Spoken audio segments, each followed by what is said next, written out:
Formal na nagtapos sa makasaysayang centennial season ng NCAA. Ipinakilala na rin ang Mapua University bilang host ng Season 101. May sports hirit si Martin Javier.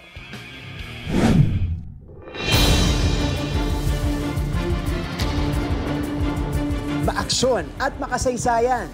Sa dalawang salitang yan, maaalala ang mga naging tagpo sa NCAA Season 100. Sa isang turnover ceremony na ginanap sa Intramuros, formal nang nagtapos ang centennial season ng liga. Present sa event ang mga miyembro ng NCAA Policy Board at Management Committee. Dinaluhan din ito ni GMA Senior Vice President and Head of GMA Integrated News, Regional TV and Synergy, Sir Oliver Amoroso. Inalala ang mga naging kampyon sa iba't ibang events. At mula sa mga kupo ng nagwagi, binigyang parangal ang overall champions. Parehong nakuha ng San Beda University ang kampyonato sa Juniors Division at Seniors Division.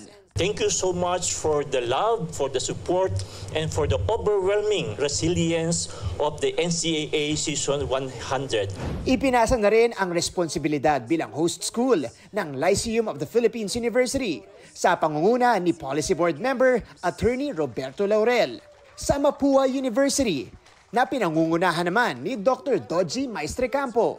I am very happy and proud to have turned over the hosting to our new host for Season 101, Mapua University.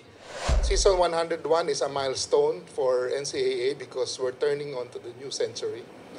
First year of the second century for NCAA. We will be honoring the legacy that NCAA has created. Kaabang-abang naman ang paparating na basketball season dahil sa isang bago at mas exciting na tournament format. This would give new life to the events like basketball and volleyball, and we're open to this proposal of the MANCOM, and we're hoping that this would make the games more exciting. Magsisimula ang NCAA Season 101 sa darating na Oktubre.